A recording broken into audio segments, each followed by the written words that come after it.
প্রায় অনেকের মুখেই শুনেছি যে মাটন রান্না করা বেশ শক্ত, একটু এদিক থেকে ওদিক হয়ে গেলেই হয় মাংস একদম গলে যায় বা হয়ে যায় ছিবড়ে ছিবড়ে, বা দেখা গেল আলুগুলো ঝোলে প্রায় গলেই গেল। কিন্তু আমার মনে হয় মাটন রান্না করা বেশ সহজ যদি জানা থাকে সঠিক পদ্ধতি। তো আমি আমার বাড়িতে প্রেসার কুকারে আলু দিয়ে মাংসের কিভাবে সেই পাতলা ঝোল সুন্দরভাবে রান্না করি তারই একটা রেসিপি আপনাদের সাথে শেয়ার করব, যেটা জানা থাকলে ব্যাচেলার থেকে শুরু করে যে কেউ বাড়িতে পারবেন সেই মাংসের ঝোল রান্না করতে। চলুন আজকে আমি আমার এসটি অফিসিয়াল বেঙ্গলি ব্লগে আপনাদের সবার সাথে সেই প্রেসার কুকারে আলু দিয়ে মাংসের দারুণ একটা রেসিপি শেয়ার করি। এর জন্য আমি এখানে 500 গ্রাম মাটন নিয়ে নিয়েছি। মাটনগুলো আমি সবসময় চেষ্টা করি একটু মিডিয়াম সাইজের করতে, কারণ বেশি বড় সাইজের মাটন রান্না করলে সেদ্ধ হতে সময়ও লাগে আর একটু সেদ্ধ করতে টাইমটাও বেশি লেগে যায়। তো আমি এখানে মাটনগুলোকে ভালো করে ধুয়ে পরিষ্কার করে রেখে দিয়েছি। আমি নিয়েছি একটু চর্বিযুক্ত মাংসটা, আমার সেটাই কিন্তু বেশ পছন্দ। আর মাটনের পর এই ঝোলের মধ্যে যেটা সেকেন্ড প্রায়োরিটি কিন্তু অবশ্যই দরকার, সেটা হলো আলু। এই মাংসের ঝোলে আলুটাকে কিন্তু কোনোভাবে ইগনোর করা যায় না। যদি বড় আলু হয় তাহলে অবশ্যই 2 পিস করবেন, আর যদি মিডিয়াম সাইজের আলু হয় বা ছোটো আলু হয় তাহলে গোটা গোটাই রেখে দেবেন। আলুগুলোকে আমি ধুয়ে রেখে দিয়েছি জলের মধ্যে ভিজিয়ে। এবার মাংসটাকে আমি ম্যারিনেট করছি 3 চামচ টক দই, স্বাদ অনুসারে একটু নুন আর একটু হলুদ দিয়ে। বেশি আহামরি করে এটা ওটা দিয়ে ম্যারিনেট করার কোনো প্রয়োজন নেই, জাস্ট সিম্পল একদম দই, নুন আর হলুদ। কোনো কাঁচা পেঁপে এটা ওটা ভিনিগার কিচ্ছু দরকার নেই।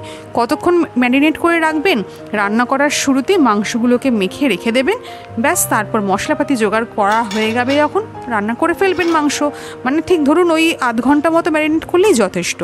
যতক্ষণ মাংস ম্যারিনেট হচ্ছে চলুন মশলাগুলোকে তৈরি করে নিই। আমি এখানে 2খানা বড় গোটা যে রসুন হয় সেই রসুন আমি ছাড়িয়ে নিয়ে নিয়েছি। প্রায় বুঝতেই পাচ্ছেন 500 মাংস, তার মানে অনেকটাই আমাদের রসুন দরকার পড়বে। এবার আমি দিয়েছি প্রায় 1.5 ইঞ্চি মতো আদা। রসুন কিন্তু বেশি দেবেন, আদা একটু কম দেবেন। আর এখানে দিয়েছি প্রায় 5 থেকে 6টা শুকনো লঙ্কা আর প্রায় 7-8টার মতো কাঁচা লঙ্কা। এগুলোকে আমি জলের মধ্যে ভিজিয়ে রেখেছিলাম। এবার আমি মশলাগুলোকে সব একসাথে সুন্দর করে ফাইন পেস্ট করে নেব। মশলা কিন্তু একদম স্মুথ যেন হয় পেস্ট, সেটাই দেখবেন। আর শিলনোড়ায় বাটলে তো কোনো কথাই নেই, তার তো কোনো সত্যিই তুলনা হয় না। এবার আমি একটা কড়াইয়ের মধ্যে প্রায় 7-8 চামচ মতো তেল আমি এখানে দিয়ে দিয়েছি। অবশ্যই সর্ষের তেলে রান্না করবেন। মাটনের ঝোলে কিন্তু সর্ষের তেল ছাড়া জমে না, সেই গন্ধটাই আর আসবে না।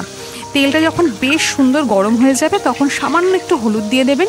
তারপর গ্যাসের ফ্লেমটাকে একদম কমিয়ে দিয়ে আলুগুলোকে ওর মধ্যে ছেড়ে দিতে হবে। এবার আলুটাকে কিন্তু ভাজার একটা টেকনিক রয়েছে। এখানে আলুগুলোকে একদম লো আঁচে প্রায় 5 থেকে 7 মিনিট ধরে ভাজবেন। আলুগুলোকে এমনভাবেই ভাজতে হবে যাতে গায়ে খুব বেশি লালচে বা ব্রাউনিশ কালার না আসে, আর এদিকে যেন ভাজতে ভাজতে সেদ্ধ হয়ে যায়। দেখুন আমার এখানে আলুগুলো কিন্তু খুব বেশি ভয়ঙ্কর একটা লাল বা পুড়ে পুড়ে যায়নি, কিন্তু আলুগুলো একদম ভাজতে গিয়ে বেশ নরম হয়ে গেছে আর সম্পূর্ণ সেদ্ধও হয়ে গেছে। আমি পরে হাত দিয়ে দেখেছি আলু ঠান্ডা হয়ে যাওয়ার পর আলু একদম সেদ্ধ হয়ে গেছে ভাজতে গিয়ে। এবার যে তেলে আমি আলুগুলোকে ভেজেছি সেই তেলের মধ্যে দিয়েছি শুধুমাত্র 2টো তেজপাতা ফোড়ন, ব্যাস। আর 3খানা মিডিয়াম সাইজের পেঁয়াজ আমি এখানে স্লাইস করে রেখেছিলাম, সেটা আমি এখানে দিয়ে দিলাম। যদি আপনারা ঝোলটাকে একদম পাতলা চান তাহলে পেঁয়াজের পরিমাণ কম দেবেন।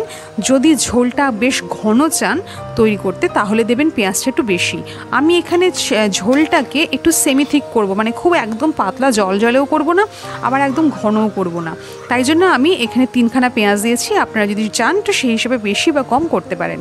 পেঁয়াজটা যখন একটু ব্রাউনিশ হয়ে এসছে তখনই আমি দিয়ে দিয়েছি আদা রসুন কাঁচা লঙ্কার পেস্ট, আর তারপর দিয়েছি একে একে আমি হলুদ গুঁড়ো, কাশ্মীরি লঙ্কার গুঁড়ো প্রায় 1 চামচ, আর দিয়েছি ধনে গুঁড়ো।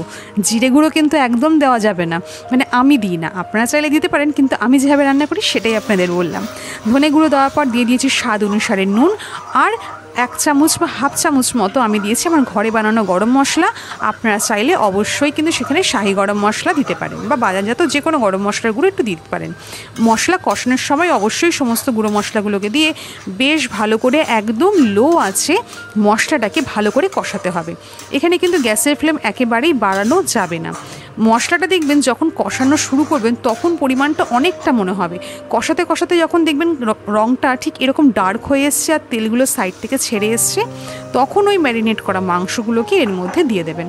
ব্যাস, এবার শুধু সময় নিয়ে প্রায় 15 থেকে 20 মিনিট ধরে এটাকে কষাতে হবে। আপনি বেশি এখানে আহামরি করে কষানোর কোনো প্রয়োজন নেই। একটু কিছুক্ষণ বাদে বাদে মাংসগুলোকে উল্টে পাল্টে দিয়ে আবার ঢাকনা চাপা দিয়ে রেখে দেবেন আরও 5 মিনিট। একদম লো আঁচে রান্না করবেন, দেখবেন রান্নাটা অপূর্ব স্বাদের হবে।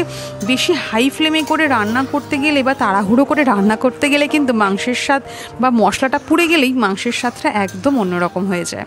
তো আমি এখানে প্রায় 4-5 বার ঢাকনা দিয়ে দিয়ে রান্না করেছি। এখানে প্রায় 15 থেকে 20 মিনিট, মানে 5 মিনিটের অন্তর অন্তর একবার করে ঢাকনা খুলে আমি মাংসগুলোকে নাড়াচাড়া করে দিয়েছি। আমি এখানে একটা আপনাদের জিনিস বলি, আমার বাড়িতে প্রেশার কুকারটা বেশ ছোট, মানে ওখানে 1 কেজি মাংস রান্না করা একেবারেই যায় না, 500 গ্রাম মাংস করা যায়, কিন্তু সেক্ষেত্রে শুধু মাংসটাই করা যাবে। যদি আলু দিয়ে দিই তাহলে কিন্তু ওই প্রেশার কুকারে সিটি দিলেই ওপর থেকে পুরো জলটা বা ঝোলটা বেরিয়ে আসে।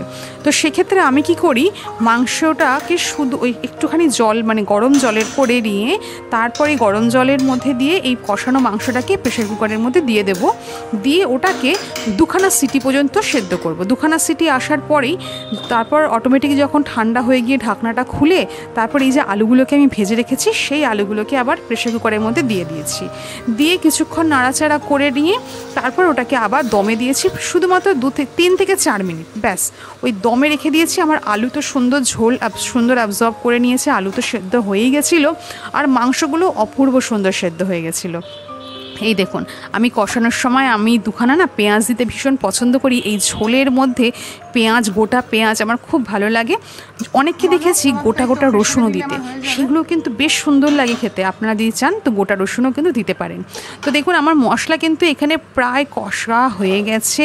কালারটা দেখেই আপনারা বুঝতে পারছেন যে অপূর্ব সুন্দর একটা ডার্ক একটা তেল ছেড়ে দিয়েছে, একটা ডার্ক রেডিশ কালার চলে এসছে, ঠিক যেমনটা মাটনের কালার হয় আর কি। তো আমার এখানে মশলাগুলো সুন্দর কষানো হয়ে গেছে। কেমন লাগছে আমার ভিডিওগুলো আমায় কিন্তু অবশ্যই কমেন্ট বক্সে লিখে জানাবেন। আমি দেখেছি প্রচুর মানুষ আমাকে কমেন্ট করছেন এবং প্রত্যেকের কিন্তু আমি কমেন্টের রিপ্লাইও করি এবং আমার ভীষণ ভালো লাগে আপনাদের কমেন্টগুলো পড়তে আর আপনাদের কমেন্টে রিপ্লাই করতে। এই দেখুন আমি মাটনগুলোকে কিন্তু শুধু এখন একটু গরম জলের মধ্যে, একটু গরম জল অবশ্যই কিন্তু দেবেন, নাহলে কিন্তু ঠান্ডা জল দেবেন না, তাহলে কিন্তু প্রসেসটা পিছিয়ে যায়। আমার এখানে 2খানা সিটি দিয়ে দিয়েছিলাম, 2টো সিটির পরে তারপর ঢাকনাটাকে বেশ কিছুক্ষণ বাদে খুলে আলুগুলোকে দিয়ে আরও কিছুক্ষণ দমে রেখেছিলাম। ওই প্রসেসটা আমি এখানে আর দেখাতে পারিনি, সেটা একটু স্কিপ হয়ে গেছিলো আর কি। তো আমার রান্না কিন্তু একদম কমপ্লিট। এই যে ঢাকনা খোলার পর এই যে সুন্দর স্বর্গীয় গন্ধটা না অসাধারণ লাগে, এটা পুরো মন প্রাণ জুড়িয়ে যায়। তো যারা যারা এখন আমার ভিডিওগুলো দেখছেন কিন্তু এখনও চ্যানেলটাকে সাবস্ক্রাইব করেনি, তাদের কাছে অনুরোধ আমার এই চ্যানেলটাকে অবশ্যই সাবস্ক্রাইব করে নেবেন। ফেসবুকের বন্ধুদের কাছে রিকোয়েস্ট যে প্লিজ এই পেজটাকে অবশ্যই ফলো করে নেবেন। ভালো লাগলে প্রচুর লাইক করুন আর প্রচুর শেয়ার করুন, যাতে আপনার মতো আমার এই ভিডিওগুলো আপনার মতো প্রচুর লোকেরা যেন এই ভিডিওগুলোকে আরও দেখতে পান। দেখুন এখানে মাংসের সাইজ এবং আলুগুলো একদম অ্যাকিউরেট রয়েছে, একটুও কিন্তু গলে যায়নি, কিন্তু বেশ সুন্দর সুসিদ্ধ হয়েছে। কেমন লাগলো রেসিপিটা কমেন্ট বক্সে লিখে জানাবেন আর ফিডব্যাক দিতে কিন্তু একদম ভুলবেন না। আজকের মতো তাহলে আসি, দেখাবে আবার আগামীকাল অন্য একটা ভিডিও নিয়ে। টাটা।